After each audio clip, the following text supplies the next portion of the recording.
Good afternoon, everyone. Welcome to the Early Wedge. My name is Nejad, and I'm joined by Rick Gehman, and we are brought to you by BetMGM, the sportsbook born in Vegas. Rick, we are just hours away. I mean, a reminder to everybody, this thing starts at, 1:30 in the morning Eastern Standard Time, which puts us, 8 hours out or so, Rick? Oh, yeah, we are literally hours away. Josh and I were just talking about this before we went hot. There are tee times over 10 hours. Obviously, they've got like a ton of sunlight this time of year. So yes, this first tee time is 1:35 a.m. Eastern, which is in 9.5 hours from right now. Are you on a different sleep schedule over the next 4 days? How are you going to handle that? Yeah, so this is the worst night. So I will I'll be screwed tonight and tomorrow, and then I'll get on the proper time zone. Okay. Well, let's talk about a jump off point. We already have questions in the chat, which I absolutely love. Everybody who is watching us right now, make sure you put any questions, whether they're DFS, betting related, in the chat. Rick, I was looking over at RRG, and I don't want to just jump off to a DFS conversation necessarily, but I noticed when I was looking at ownership that Scottie Scheffler had more ownership than I thought. And that I just want to maybe have a more macro question here. Do you think this is a tournament where people are going in saying, whether it's DFS, betting, or just in general, like, oh, this is Scotty's to lose? Or is this maybe a different setup where we're not as confident necessarily in Scottie Scheffler?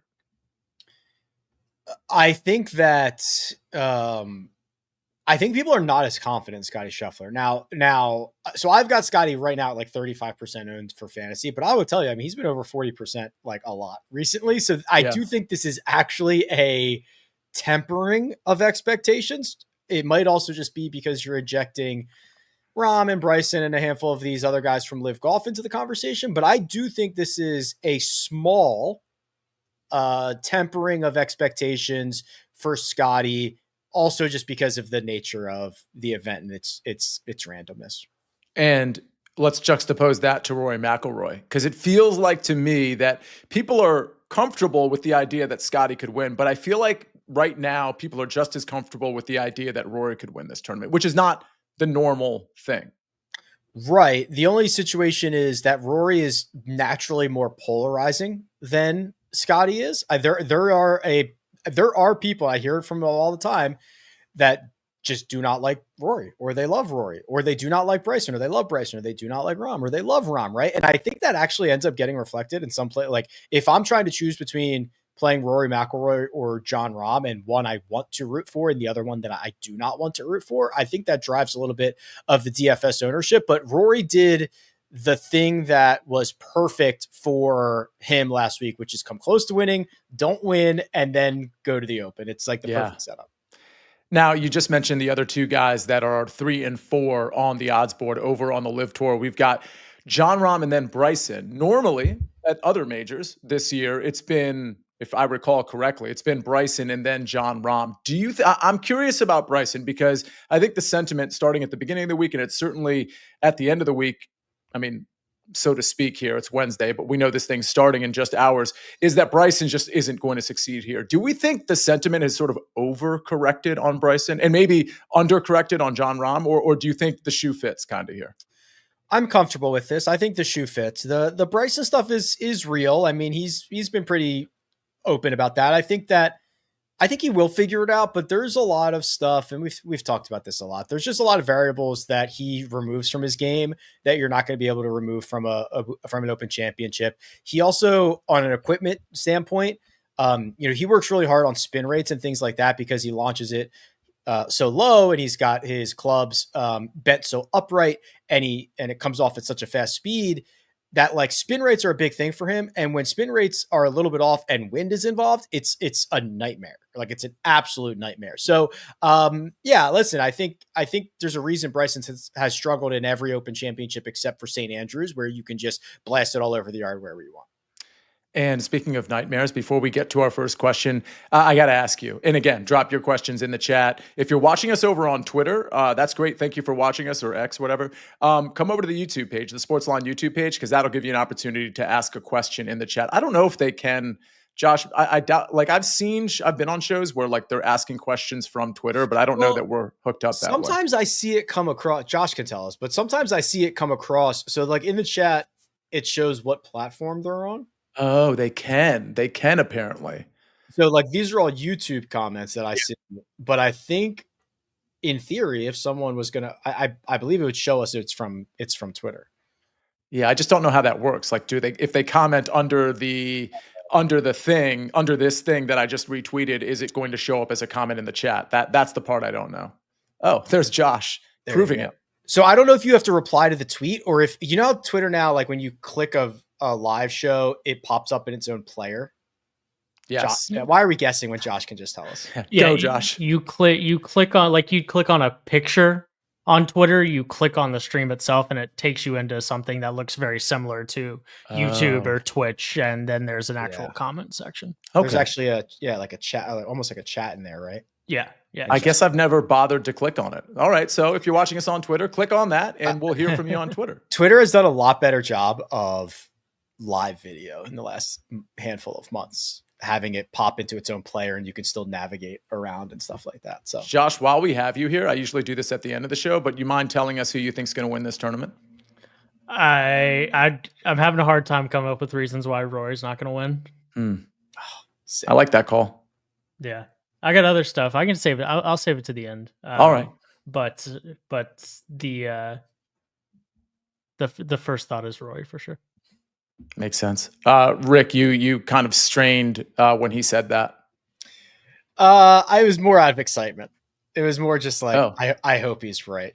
Yeah, I mean, yeah, it's Rory winning would be cool, and there's a reason he's got the second shortest odds. Yeah, I was more out of excitement than anything else.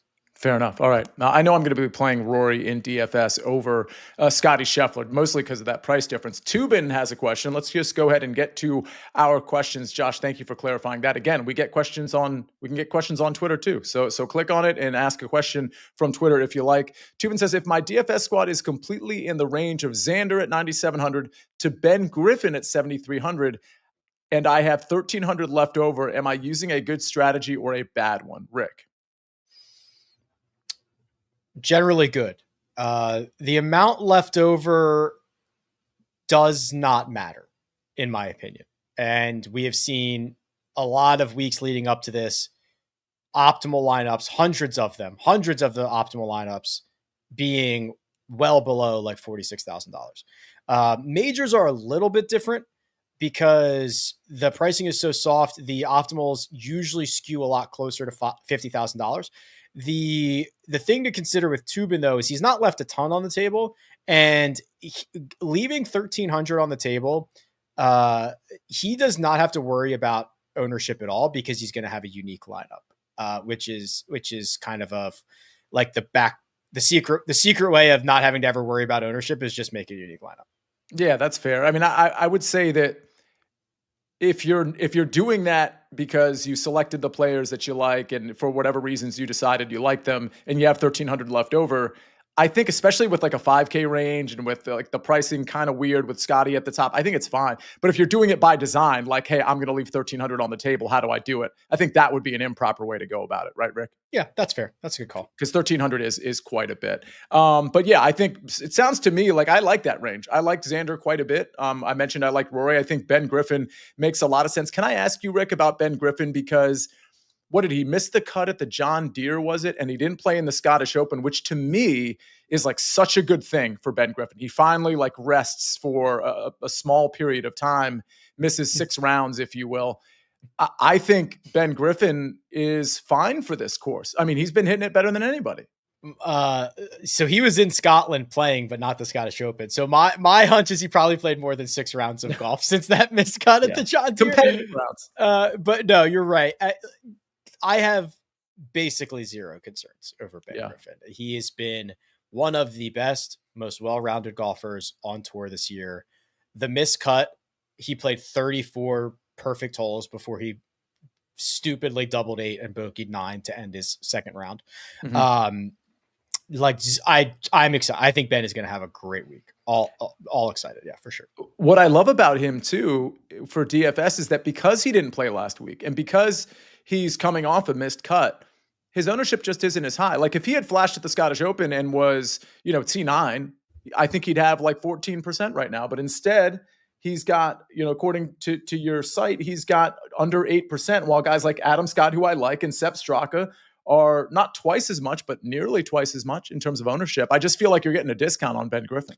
Out of sight, out of mind. Yeah, it happens all the time. And we talked about this on the Monday show as well. There are like 130 golfers that are in the $7,000 range or below. So a lot of it gets spread out. And Ben did not play well last week, and he's coming off a missed cut, so it looks a lot worse than it actually is. And his Open Championship experience over the last 2 years hasn't been good. Granted, different course and different Ben Griffin in 2025. Just something to point out, because those are the things that people look at and they say, I guess I'm not going to play him this week. Brandon says, what are your thoughts on this round 1 3-ball? Jordan Smith over DJ, Dustin Johnson, and Haotong Li. Jordan Smith plus 150 here. Brandon, I will tell you that I gave out a couple of picks on the early edge this morning. Go back and check those out, everybody, if you haven't seen them. One of the picks I was going to give out was Jordan Smith plus 150 over DJ and Haotong Li. For whatever reason, I got away from it, but I think this is a fine number. The 3-ball I ended up giving out, by the way, was the CBS 3-ball. Christian Bezuidenhout plus 150 over Rasmus Højgaard, and I can't remember who the third guy in that 3-ball is. But anyway, it's the CBS 3-ball. He and Rasmus were plus 150, and I kind of like how CBS sets up. Rick, any thoughts here? I kind of like Jordan L. Smith for DFS and with this 3-ball. I'll defer to you. I'm probably higher on Haotong than most. I'm probably lower on Dustin Johnson than most, and I'm probably pretty neutral on Jordan Smith. So if it's something that you think is worth the click, then I'm not going to be upset about that. Yeah, Brandon, I do like this look. Garrett Pocella says, in DFS, who are the most popular guys in each range? Should we go down the ranges, Rick? Yeah, so looks like Scotty and Rahm at the top, right? That's kind of what we thought it was going to be on Monday, and that seems to be holding strong. The 9K range is pretty spread out, though. Lowry and McIntyre are the only two that are not kind of in that 13 to 17%. Mm-hmm. Now, I think that sometimes this range here has a chance to be like when you see it this spread out. Sometimes when lock happens, like one of these guys will have gotten steamed. At like maybe it's Tommy Fleetwood, maybe it's Xander. Those I think are two of the likely candidates. But as of right now, it's pretty spread out. Yeah. By the way, I do think I personally think Rory's going to catch up by lock to maybe I think he's going to catch up to Jon Rahm and Scottie Scheffler. I think they're going to be like a couple percentage points apart. That's just my opinion. Do you agree, or you think it's going to hold like this? It's tough. It's tough at the top because the way that you click those names dictates how you can build the rest of your lineups. So I do think that first click is pretty intentional for a lot of people, but I wouldn't be surprised if Rory was a little bit more popular just because everything's starting to come together for him. Yeah, I totally agree with that. The 8K range, it looks like Tyrrell Hatton and Victor Hovland. That's no surprise. Those are the popular guys, which begs the question, because the other guys that I would at least consider in the 8K range, Rick, are JT and Colin. Do you like either of those guys? I think as the week has gone on, I've gotten Justin Thomas is probably the guy I've gotten more excited about, and Colin is probably the guy I've gotten less excited about from where I started, this time last week. The fact that JT's gained 10 starts in a row with the putter is kind of unbelievable. And I doubt there's another point in his career he's done that. And I feel like his links record should be better than it is, which could go both ways. Is he just not bad at it? Has he been a little bit unlucky? I don't know. He has all the skill sets to play well at an Open. He hasn't really done it as often as I would like, but he is definitely the guy I've gotten more excited about. 7K range, the most popular guys look to be Russell Henley, Fitzpatrick, Adam Scott, Sepp Straka. I think those are the most popular guys, which we expected on the DFS show. I mean, those were all guys we talked about and we thought would get some ownership.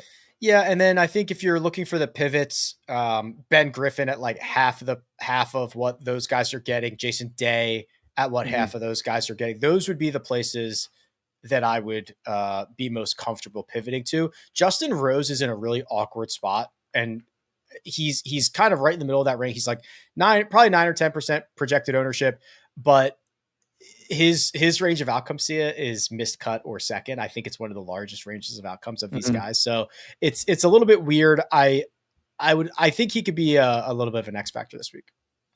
Any thoughts on you weren't just who were you just talking about? Just so I don't Justin Rose. Give me your thoughts on Sam Burns. Yeah, I mean here's I only ask because you talk about pivots, like nobody like him and Cameron Young are like really low in this range. I'm a big Sam Burns guy, but even I can't really like make a really sound argument for playing him this week, other than the fact that I think he's in better form than people realize. So maybe he can overcome the Open Championship form and that kind of thing. I think he's awesome. I just like he's not my first pivot. He's not my second pivot. I'd have to be playing a lot more lineups to start getting before I start getting exposure to Sam Burns. It's just the way the pricing and everything runs out. Yeah, fair enough. And then I'll just really quickly run. I'm just kind of scrolling on your site, Rick, through the 6K range. Aaron Rise picking up a little bit of ownership. Keegan Bradley expectedly getting some ownership. I'm going to go down to Harris English and Harry Hall are they probably the two biggest ones. The bottom of the 6K range. Yeah. The two guys at 6,400 are Hall and English, which are like 8 to 10%. McNeely a little bit around there. And then Marco Penge at $6,000 even. That's a range where it seems like it's a lot of Scotty. Those guys are in a lot of Scotty lineups. Yeah, that makes sense. Which, to me kind of tells you if you're making a Scotty lineup, maybe you try to mess with your roster construction a little bit so that you're not landing on the same guys. All right, that was a good question. Let's see. Mitchell Smith says, thoughts on my first round leader picks, Straka, Jason Day, and Fitzpatrick. Well, I know two of those guys are early because those are two of the 4 or 5 that I put out. I can't remember. Josh, I don't know if you have that screen, but I have Straka and I have Fitz. I like Fitz a lot for the tournament, and I like him as a first round leader. Jay Day, I don't mind. Looks like we're pulling him up. Yeah, so I have 4 here. Fitzpatrick, Sepp Straka, Adam Scott, Jordan Smith. There's Jordan Smith again. They're all early. So they're almost in back-to-back tee time. So Fitzpatrick and Straka are in back-to-back tee times, and Jason Day is actually earlier than that. He's one of the first guys off. You don't play the first round leader market, right? Not as much. No, yeah, I mean, it's just such a crapshoot. It's just a fun thing that I like to do. With that in mind, I'll tell everybody, I tweeted out my first round leaders over, if you want to like sicko mode, first round leaders over at Barracuda. I tweeted that out. I also put them in the SportsLine Discord, but check out my Twitter. I also have the outrights, which were on the Best Bets show, but I tweeted them out as well because I added one. I added David Skins at, I believe, 90-1. So just throwing that out there, Rick. David Skins, 90-1. I like the sentence of, if you want Barracuda first round leaders is like such a sick statement. Meanwhile, people are like, nope, didn't consider that. Rick, I hit William Mao at 70-1 last week. So I'm feeling keep it going. These alt events. I'm just gonna say it out loud so people know. My first round leaders for Barracuda are Kevin Roy. Oh no, excuse me. Yeah. Kevin Roy, Fishburne, Hardy, Skins, and Cone. Those are my first round leaders. My outrights are Roy, Springer, that's 30-1 and 60-1. And then we go super long. Nick Hardy at 80, Rosenmuller at 90, Skins at 100, and Trevor Cone at 110-1. Fair. I hope you stay hot. Let's stay hot. All right. Well, here's what we got to do. We got more of your questions. Keep putting the questions in the chat. But before we get there to the next question, let's hear a message from our partners. When you need your sports news all the time, we've got breaking news to bring to you. CBS Sports HQ gives you a snapshot of all the sports that matter to you. When you need your sports in a snap, find it on CBS Sports HQ, streaming free anywhere you are. All right, we're back on the Early Wedge, brought to you by BetMGM, the sportsbook born in Vegas. Walker Underwood says, haven't heard much about Chris Gotterup leading into this tournament. After his big win last weekend, is it general consensus to fade him this week? He's plus 150 to miss the cut. It's true, Rick. Nobody's talking about Chris Gotterup. It is the general consensus. However, the fact that he's still over there, right? So this happens a lot where a guy wins an event, wins the biggest event of their career, and you go into an immediate slump. It's because they get out of the bubble and the routine that is the PGA Tour. He's still in it. Right. He just now has to go to a different golf course. He's got to start his routine right away. He's still away from home. He still has a very reliable low shot shape. He's still long off the tee. He has still been playing the best golf of his career.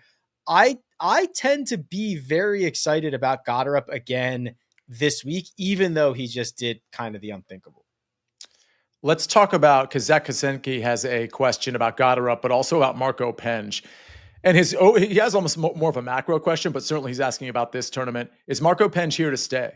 And different course, right? It is a completely different course. Do you think Marco Penge, at least for the Open Championship, is a guy at 6,000 in DFS and at long odds in the outright market we should be considering? Yes, especially in the DFS market. I mean, you have to also remember the pricing came out before the conclusion of the Scottish. So I think if they would have waited, he would definitely be more than 6,000. I don't know what that would be, but he would be more than 6,000. This is not a flash in the pan. He won in China a handful of starts ago. He's been beating up the DP World Tour. He finished 28th at Quail Hollow at the PGA Championship. This is not a fluke. He's a very strong player who has been finding sustainable success and metrics everywhere he's played all year long. So yes, he's here to stay.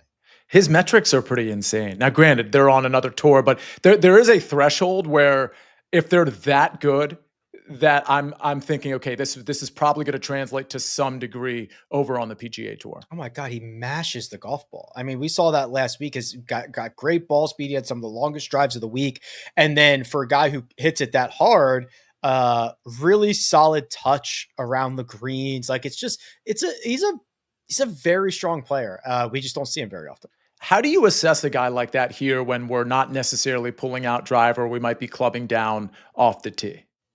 Yeah, I also think that his floor off the tee is not as high because you could also just get a little bit unlucky, right? You could just hit a shot that 1 foot in either direction is good, or now it's in a pop bunker, or now it's in a gorse bush or whatever. So there is going to be a lot of randomness to those shots, but it's not just the driver, I mean, he's been very good on the second shot. He's got the short game to boot. His putter can be difficult at times, but that's the only thing that I would be a little bit worried about. And I don't think there is enough to remove it, especially see it when like you have the option to lay back. You also have the option to rip driver. If that's your thing and that's your weapon, use your weapon. Right? Like, so it's not like he has to play back. Tripper Dan says, speaking of guys we might be worried about, or things we might be worried about, he asks about Sahith Theegala to make the cut at -116. What are your thoughts with him coming off injury? I mean, really just coming off a bad season as well. I can't imagine a scenario where Sahith has a great tournament. Agreed. I would to be thrust. So he hasn't played since the Memorial. To be thrust into a touchy-feely situation with rust, that's always what you hear, right? Especially like on and around the greens is like, oh, I was a little bit rusty. I wasn't as sharp. I wasn't hitting the landing spots I wanted to with my chips or whatever. That is stuff that you really only get in competitive golf at the level that they are at. And to go a month and a half, and he was kind of playing hurt during that, I would be very shocked and impressed if he played well this week. Let's go to Nick Taylor question from Stephen Moore. Everyone, thank you for your questions. Make sure you're hitting the like button and certainly put any questions you have in the chat. Nick Taylor, top 40 at +140. I mean, Nick Taylor just always shows up. I don't think this is a bad course fit either. His Open Championship form isn't great, but I do think, especially for a shorter hitter like Nick Taylor, that this could work out. What do you think of the +140 number at the top 40? Big in on this. Yeah, he's been great. I mean, the approach play has been awesome. Back to the truest. He's driving it well. He's putting it well. The miscut last year was in the midst of like the worst slump of his life, so I'm not too worried about that. Yeah, he's a player, and he will give you 4 rounds, right? He will try to move up the leaderboard every day, which some of these guys, if they're not contending to win golf tournaments, they're certainly not caring about top 40s. I feel completely asleep at the wheel, and here's why. I didn't realize, and this is going to be funny, like when Nick Taylor misses the cut by infinity, but I didn't realize he was a flat 6K, where everybody's so happy about Marco Penge being a flat 6K. And I'm looking on Rick Run Good to see, okay, like where the pivots are and what's Nick Taylor is. I mean, he's moderately owned at 7%. That's just under Marco Penge.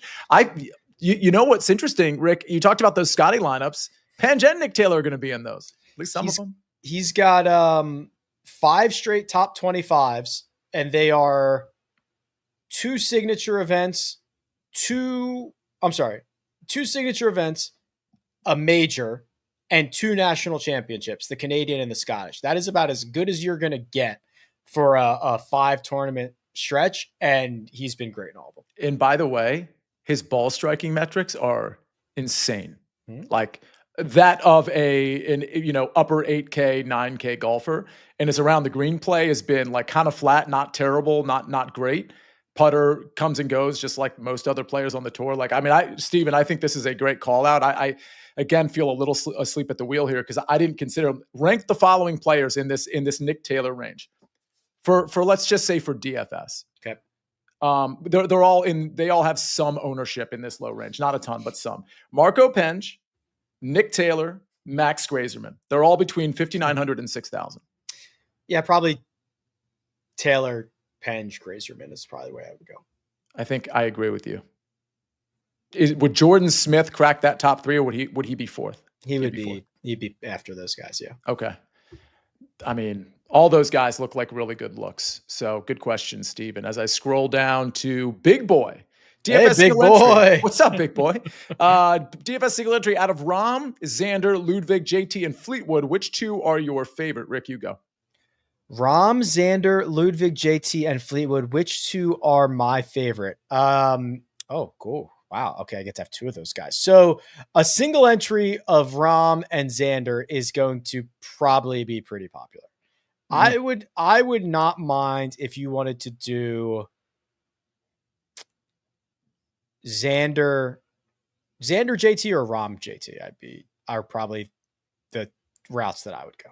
So depending on how huge of a single entry, like I don't mind being chalky at the top in a single entry that's not like 2,000 or 3,000 people deep. So I agree with you, Rick. Rahm and Xander would be the most popular combo. Those are my 2 favorite though.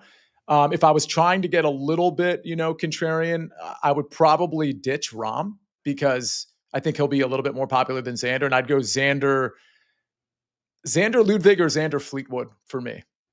But my favorite are Rahm and Xander. Yeah, there's a lot of really good combinations there. And you're right. I think it's like, hey, if you just want to play Rahm and Xander, go be different somewhere else. And that's fine. But yeah, I'm not sure you could go wrong with any combination of those 5.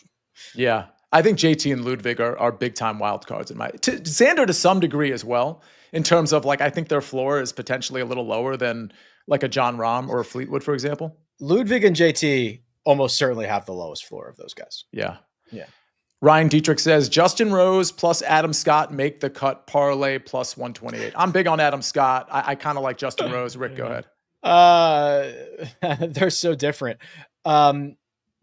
Rose misses a ton of cuts. It's just when he plays well, he plays really well. So I do not like that. Right. It's not. Adam Scott is different. Adam Scott will make a ton of cuts, but his ceiling is a bit capped. Justin Rose's ceiling is literally playing in a playoff with Rory McIlroy at Augusta National and missing 3 cuts in a row. So I do not like that. Very much. I agree with you. I think Rose is an interesting DFS play, although he's probably getting a little bit of ownership.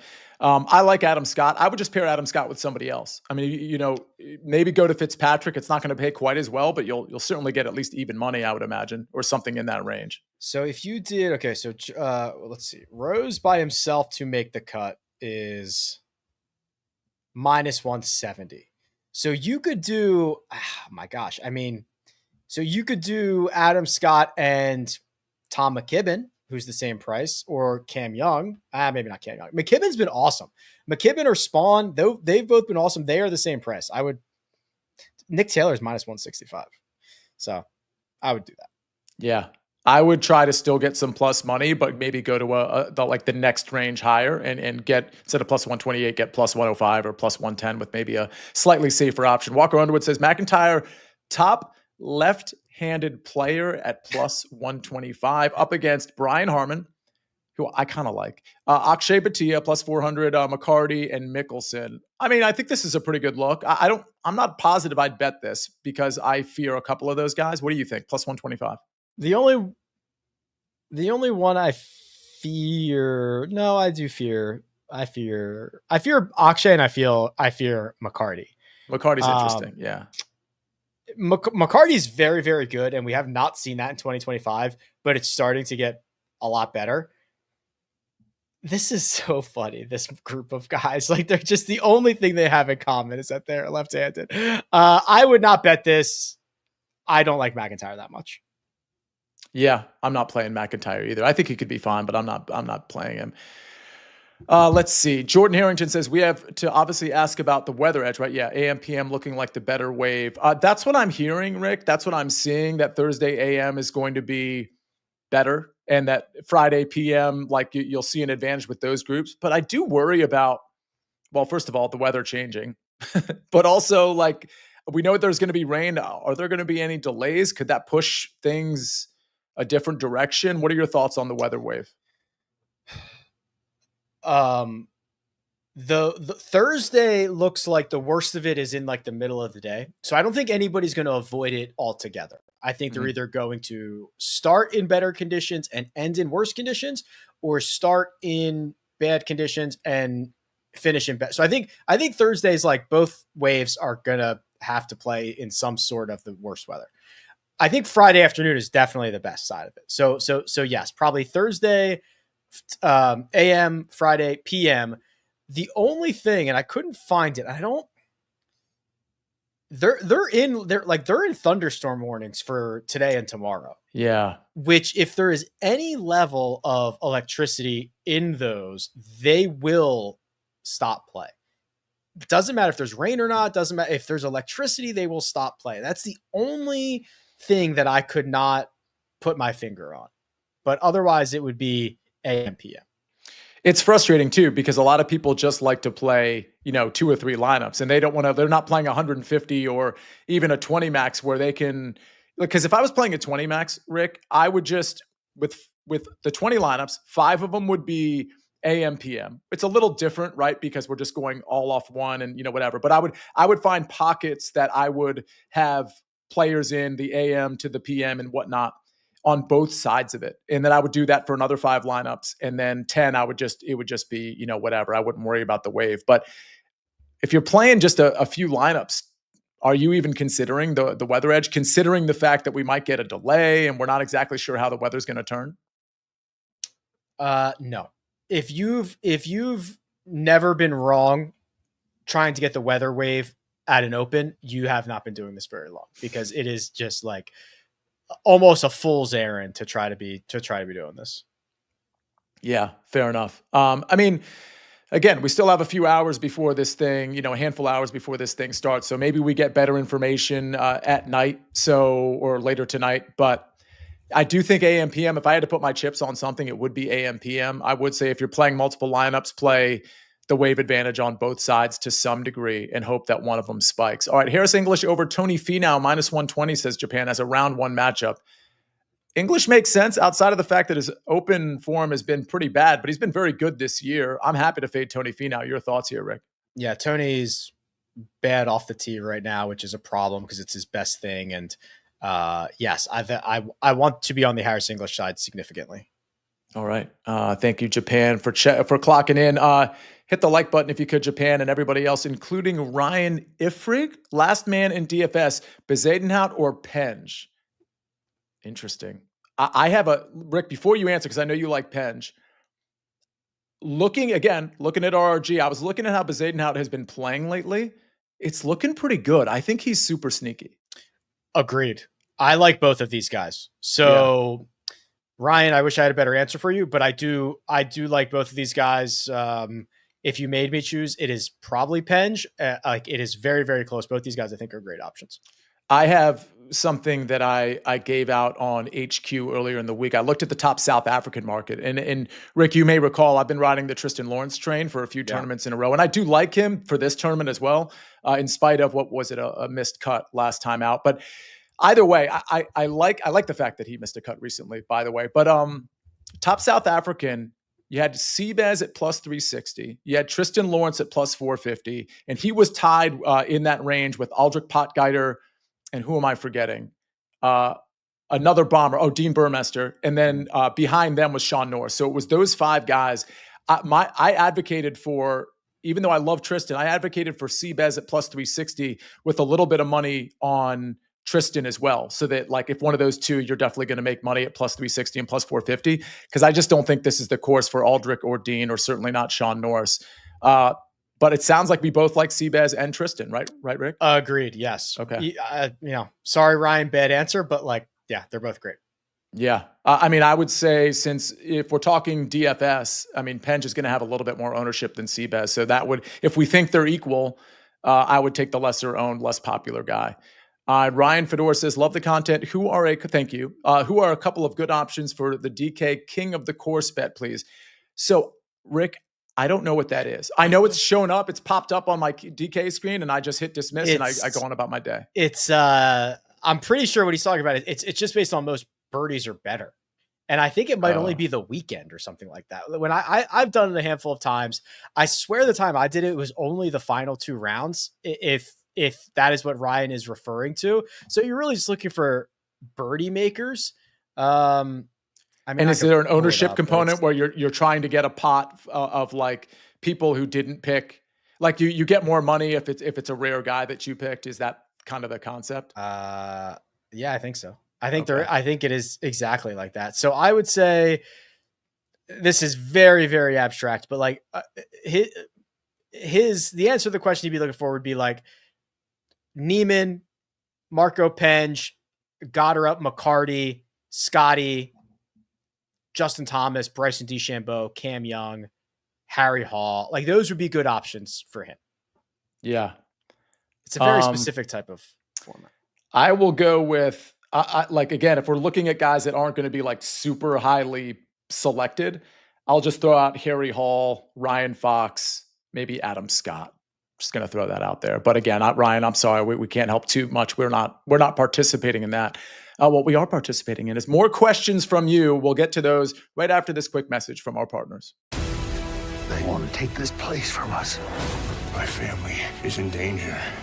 My wife is lost to me, and I don't have time. 1923, new season now streaming exclusively on Paramount Plus. We are back on the early wedge. Darren Mercurio says, what's up, gang? Checking in. Chris Kish says, hello, guys. Darren Mercurio, his son Jackson's birthday was 3 days ago. So another happy birthday to Jackson Mercurio, who big fans of the early edge. Tyler Simonson says, what's the best way to get money down on Spieth in the betting options? Is it in the finishing position market or matchups? Well, Rick, your thoughts?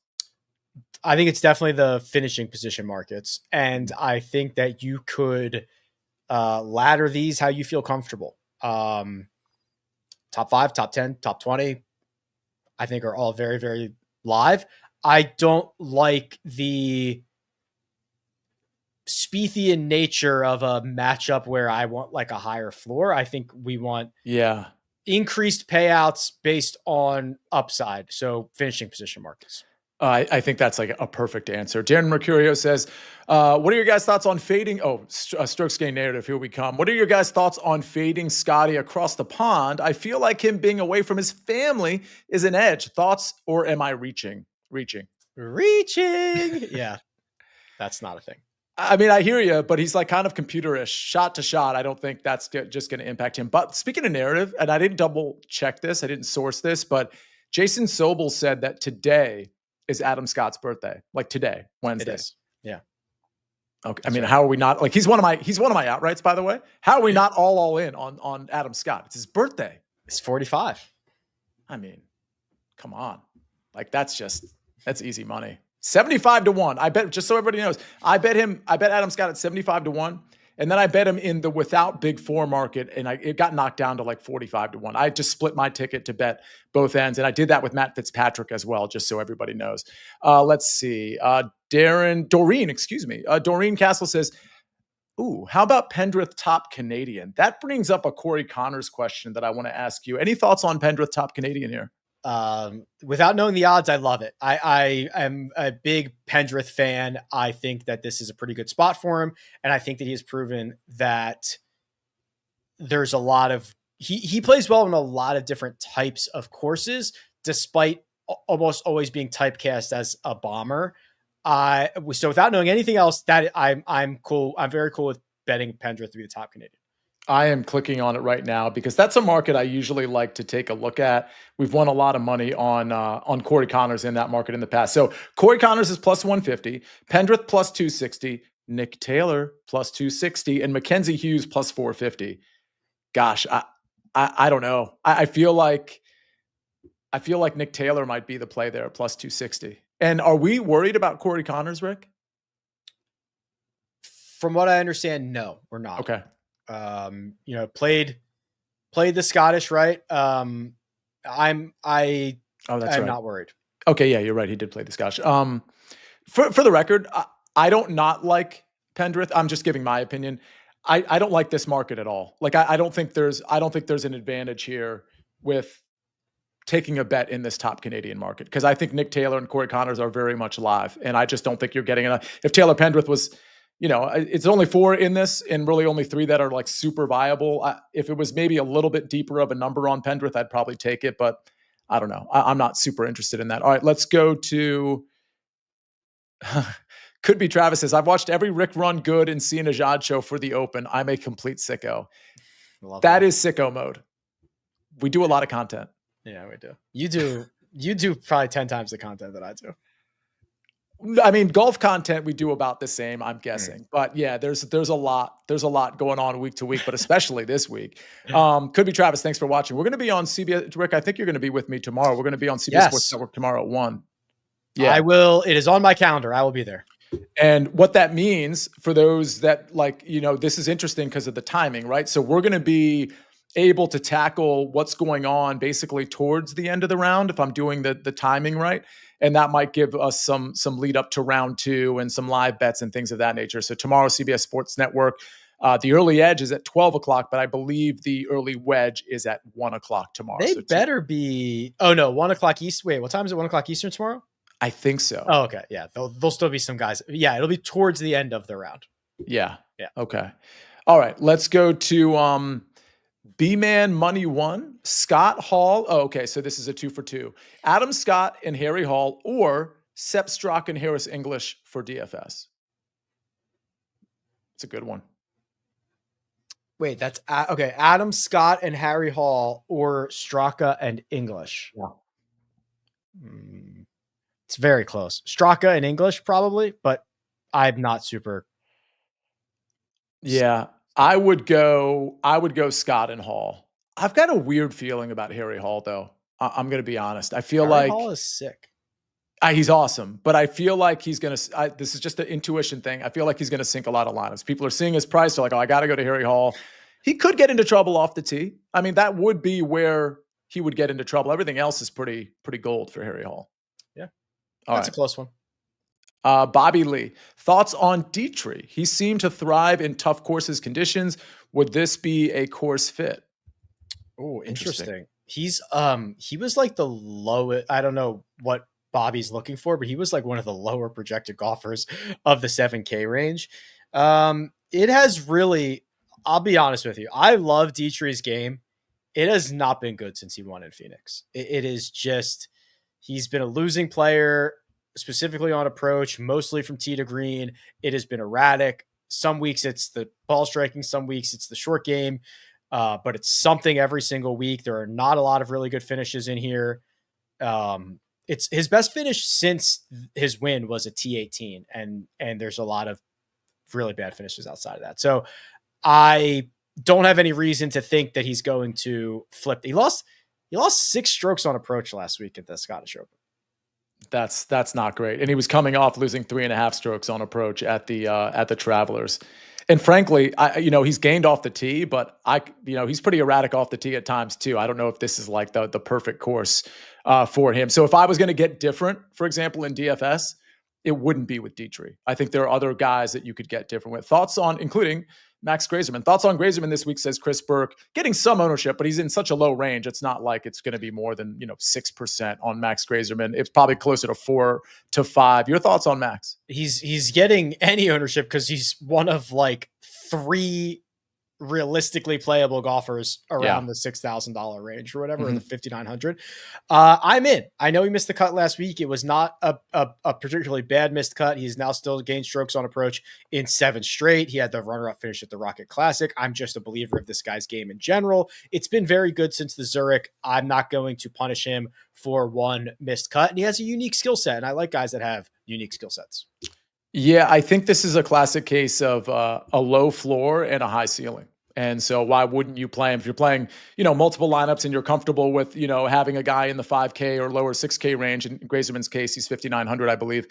I mean, again, historically, we think of him as a guy that's great off the tee and a great putter, but he's put together the ball striking for a good portion of this year where the approach play has kind of come along for the ride. So if he can be disciplined off the tee and be dialed on approach, we know he can fill it up with the putter. So I think the upside is there. I think peppering him into some DFS lineups. I don't know about, he's a guy, I think maybe that Jordan Spieth argument where I'm not playing him in matchups necessarily, but maybe I'm peppering him into the top 30 market where you're still getting a great return. Yeah. You don't want to double your money for Grazerman to beat one golfer. You want to get the upside of him finishing T7 or something like that. Yeah. I think you could even ladder this thing for a guy like that, like T30, T20, T10, and see where you can cash in. All right, let's see.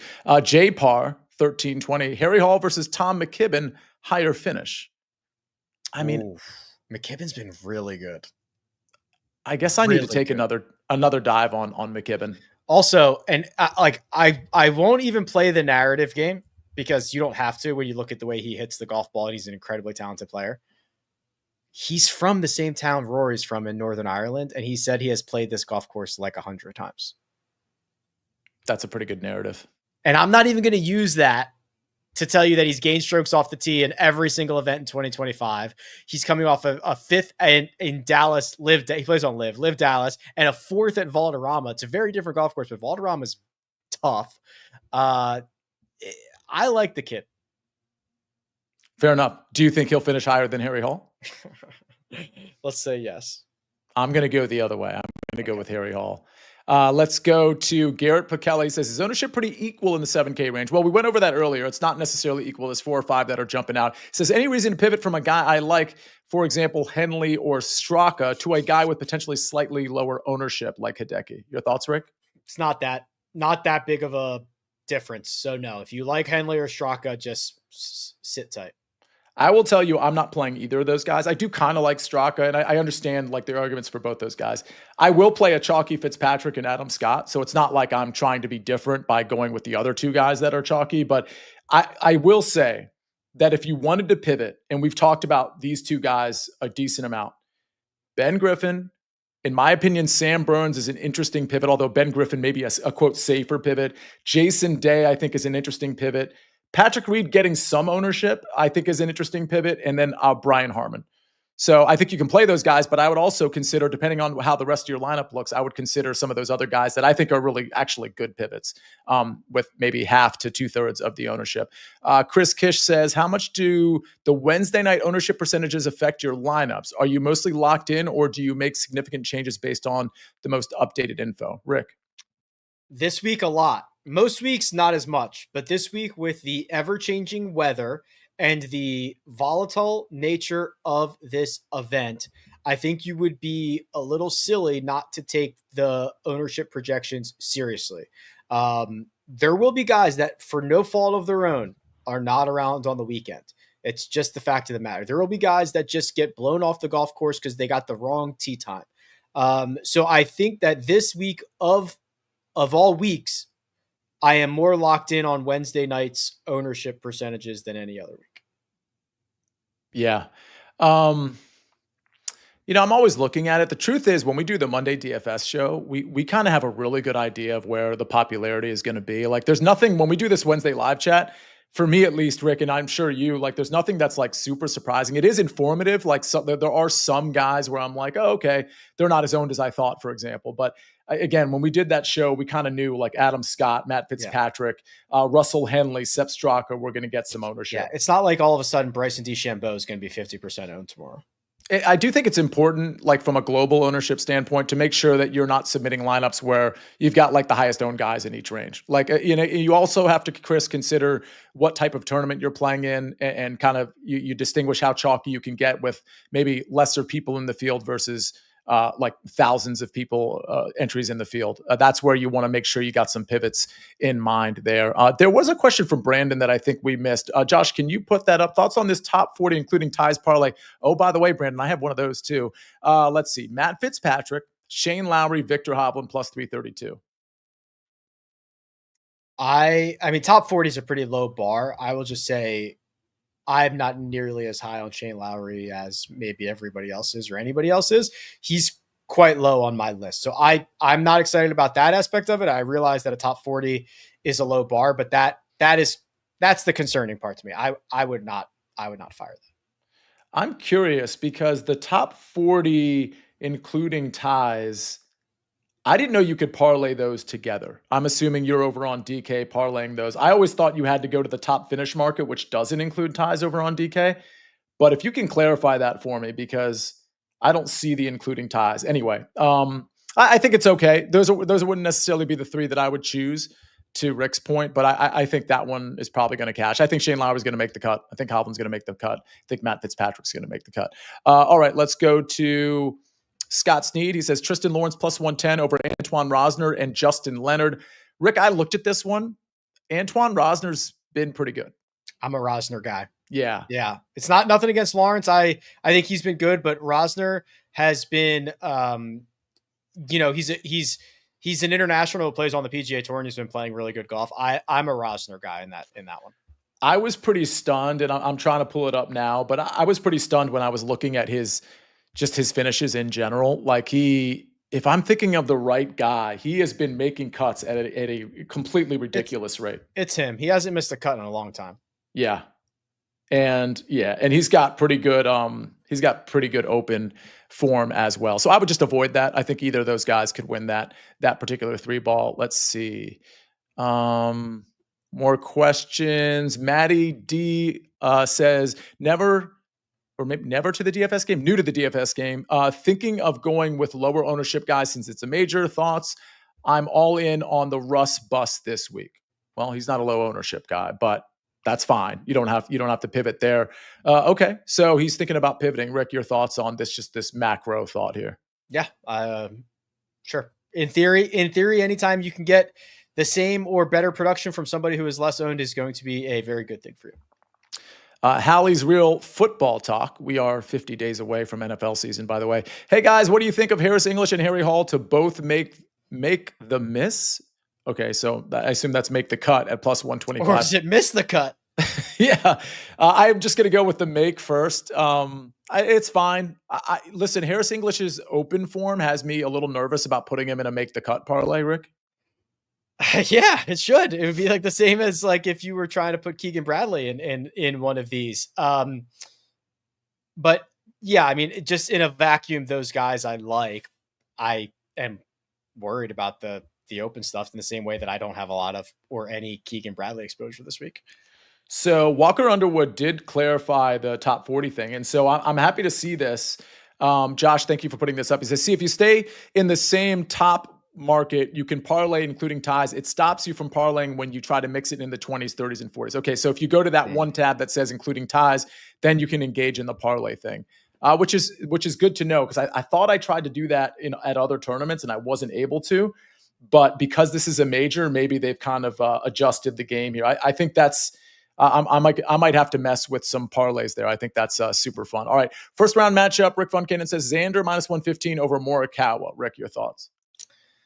The longer the week goes on, the more I'm out on Colin. So sure. Yeah, I think Xander's awesome. He works it in a lot of different ways. I've bet Xander to win this golf tournament. So yeah, me too. This is gonna obviously have me fall on the Xander side. Yeah, I'm in on Xander as well. Last man in, Ben Griffin or Sepp Straka? Ben. Says Gary. You said Ben, right? Yeah, I'm not. Yeah, I like both these guys, but I cannot stress enough how good Ben Griffin has been. I completely agree. You're getting lower ownership too. So yeah, Ben Griffin for me. And for the record, he's one of my 2 long shots at 90-1. If you play him in that without big 4 market, you're still getting a pretty big number. So I do like Ben Griffin. Henley top 30 at plus 130, yay or nay. Ladder candidate possibly, asks Walker Underwood. I did ladder Henley. So we are in the same so I'm in the same boat as Walker here. So obviously I'm endorsing that because I put my hard-earned USD on it as well. Yeah, fair enough. I don't have anything for or against Henley in this one. Can Victor Hovland win this thing, says Zach? Yes. All right. And very easily. Fair enough. All right. Big Boy is back. He says Boy. The X-Man, top 30. Adam Scott and Fitzpatrick, top 40 at plus 400. So now see, Big Boy's parlayed. I guess that's not including ties. So Big Boy's parlayed. That's not including ties. That's correct. Okay. So sure. Yeah, I like all these guys. No problem. I wish the number was at least a touch bigger, but I think plus 400 is okay. I think you might cash that one. Scrolling. Let's see. Garrett says, are people talking about Nikolai Højgaard this week? Do you have an opinion on Nikolai? I'm out on the Højgaards in general this week. Nikolai is definitely the one that I want. They are very equal right now. Nikolai has it's a very small sample size, but he has turned his very bad year around, trying to make a little bit of a push for the Ryder Cup. It's only been like 2 starts, but yes, I'm more bullish than Sia is on Nikolai. I like this question from Bobby Lee. He says, any thoughts on Andrew Novak? First open, but played good last week, which is very true, and has been great the last 5 to 6 tournaments, and haven't heard anyone mention him. He's right. Mike McClure played Novak last week, and it really paid off. Novak's really good. Why not speculate there? I think, and let me pull up his profile because I think there was a putting thing that happened. I will say this, he cooled off relative. Right. He had that third, the second, and then the first. Like, he was obviously not going to be able to continue finishing on the podium every single week that he teed it up. He did play well at the Scottish last week, but he had the best putting week of his career, which is a little bit concerning. So I'm out on Novak. It's not I think he could have a good end to the run towards the playoffs and into the playoffs. I'm looking forward to Novak, but it's not here for me. Yeah, at 6,200 and less than 4%. I do think it's somebody to consider beyond the other low 6K guys that we talked about. Again, a guy with probably a low floor for this tournament, but certainly quite the ceiling, in my opinion. All right, I'm scrolling down to more questions. Thoughts on Cam Smith over 71.5 strokes round 1? Okay, first of all, when does Cam Smith tee off? I don't know if we know the early. Answer He's one of the first tee times. Oh. I know. I was hoping to find, because I do not like Cam Smith this week. Me neither. I think he is just completely cooked, but he's like the 3rd tee time out. So he is going to be one of the very few who could conceivably get their entire round done again, in theory, before the worst of it. That's the only concern. I do not like Cam Smith. I think there's a lot of problems with the stat profile. He has not been good at major championships since he won at St. Andrews. The only problem is that I looked Sia hoping to find him right in the middle of the day. Yeah, exactly. Fox, this is from JPAR. Fox, Fleetwood, Hatton, Bobby Mack, and Lowry. Of those 5, who finishes last out of these 5? I need 4 for my parlay, says JPAR. So Fox, Fleetwood, Hatton, Bobby Mack, and Lowry. Who do you not like from that group the most? It's Lowry for me. It's Bobby Mack for me. Why don't you like Lowry? Isn't he just like the comfy guy that's just going to stripe the fairway and be good enough on approach and with the short game? He is hemorrhaging strokes on the putting surface right now. Yeah, fair enough. A lot. In 4 out of his last 5. His short game, he's lost 9 strokes around the greens in his last 6 rounds. I think that there is not a pressure or anything, but there's going to be a little more responsibility for coming back and being at Portrush again. I just don't think it's a lock for him to play well this week. The thing about Lowry is he didn't play last week. And so it's a little out of sight, out of mind. And those bad tournaments with the short game and with the putter, I should say, different surfaces, right? So we don't get the benefit of seeing what he would have done on those greens last week, which I feel like is a reason to actually like him this week, because completely different surfaces, completely different environment. I think he's really sneaky. I realize I am in the minority on this. Fair enough. I just can't. It's just not happening for me. I think Fox has a wide range of outcomes. I think he could really pop and finish top 5, and I think he could miss the cut. So he would be a guy. I would be him and Bobby. I like Bobby Mack the least, but I think in terms of like likelihood to miss the cut, I think Fox is number 1 on that list, but has better ups or just as good upside as a couple of these guys that you listed. I hope that helps, but it probably was more confusing than anything. Jason Turner says, would you put more focus on scrambling or 3-putt avoidance this week? I would say scrambling, Rick. Yeah, man. There's going to be a variety of short game shots. So scrambling is it's a short game stat, right? It's up and down. It's putting and so you get a little bit of the putting, which I know 3-putt avoidance is different, but you get like, that's a putting stat. So you get a little bit of putting, you get a lot around the green. So yeah, this scrambling for me for sure. Okay. Big Boy says, my last question, last pick on a single entry DFS lineup. Would you all take English, Bezadenhout, or McKibben? It's CBS for me. What about you, Rick? It's very tight. I think, didn't we have like a Bezadenhout and was it Bezadenhout and Penge was the other one That's that we right. had? These are all guys that I'm quite high on for their based on their position. So I don't know, Big Boy, pick whichever one you like. I like it too. You're the big boy. Come on.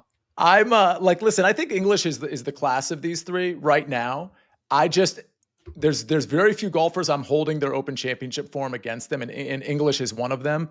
So that's why I would probably go CBS. But I think, I don't know. I think it's a tie between CBS and English, but my immediate answer was CBS there. All right, let's see if we have more questions. That might be it. Oh, T Mathis Sports is in here. Is that Taylor Mathis? Cam Smith minus 200 versus, if that's Taylor, let us know. Cam Smith minus 200 versus Louis Oosthuizen. Wait, what? That can't be I'm not taking Cam Smith minus 200 against anybody. Well, hold on.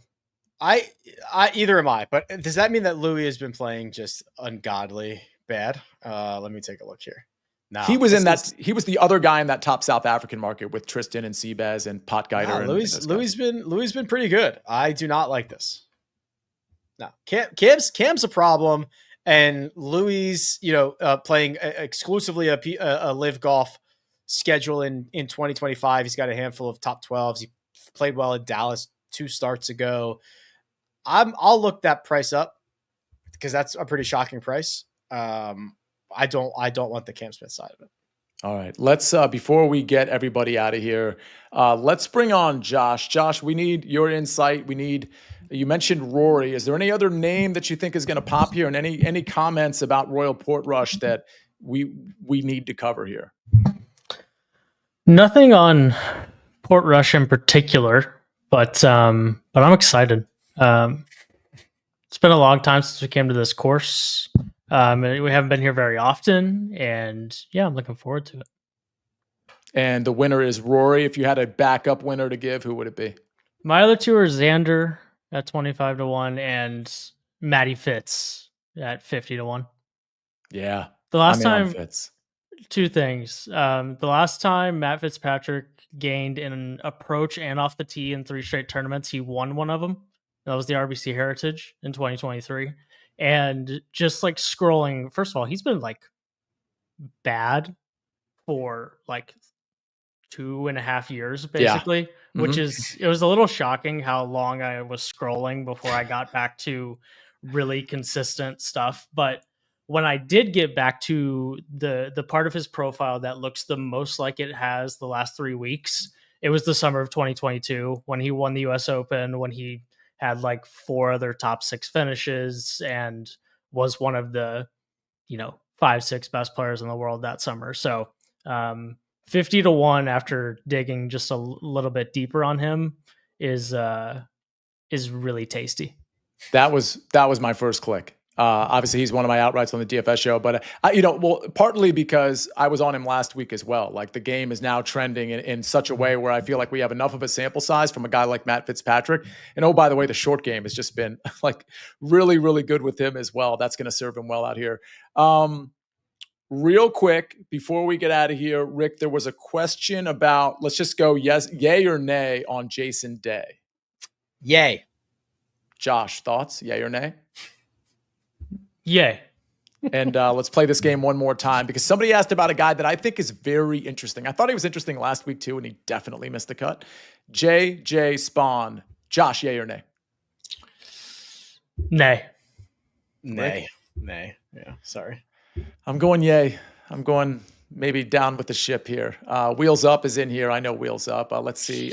Can Wheels Up get us a sponsorship? I would like to fly privately. Oh, that's good. All right. More of a NetJets guy, but it's fine. I'll take whichever. Yeah. If you're out there, if you're listening, NetJets or Wheels Up, let us know. Reach out. All right. We do have to get out of here. Josh, go ahead. One more thing. Jordan Spieth is plus money to do something he's done every Open Championship dating back to like 1914, which is top 20, top 30, plus 120 to finish top 30 is just bet it. You know, like someone asked earlier, the best way to, you know, spend money on Jordan Spieth this week. That's got to be it. Just bet it. And the last time we were here at Port Rush was 2019, and he was lost and in the deep end in 2019, and he still finished 20th here. So if you're a little bit nervous, the only reason to not bet this would be if you're worried about his health, but it seemed like that's not a thing. Yeah. No. Like don't be worried about his health. I agree. And he just had a kid. So we've got like the dad narrative thing going. Mr. Big, we'll close it here. He says, late to the party. Who is my favorite outright? Depends what tournament you're talking about, because I've got that. Nick Hardy is my favorite Barracuda outright. Nick Hardy and David Skins at 80 and 100 to 1. However, Hayden Springer is one of my guys too, even though he missed the cut here last year, but Springer can fill it up. All right. Stableford scoring. I mean, listen, my top three are Xander, Matt Fitzpatrick, and Adam Scott. Those are my three primary outrights. So that would be my answer to you. My favorite's probably Matt Fitzpatrick. I'm with Josh on that. Rick, who's winning? Xander. I love it. It's time. It's time for Xander to put it together. All of it together. 25 to 1. It's too long. It's been time. Do it. No, but now it's definitely time. Now it's time. Also time to end the show. Ladies and gentlemen, thank you for joining us. We do this every single Wednesday. Make sure you are subscribed to this SportsLine YouTube channel. It's where you get all the early Wedge shows 4 days a week and all the early Edge shows Monday through Friday at 10 o'clock in the morning. A lot of bonus NFL stuff on this channel that we put from CBS Sports Network as well. The early Wedge will be on CBS Sports Network. Josh, correct me if I'm wrong. It's tomorrow at 1 o'clock, right? Yep. Tomorrow and Friday, 1 o'clock, and then post round on Saturday and Sunday. All right. So a lot going on the channel, on this SportsLine YouTube channel, but of course on CBS Sports Network as well. Everybody, thank you for joining us. That's Rick. That's Josh. And appreciate all the questions. We'll see you next time right here on the Early Wedge.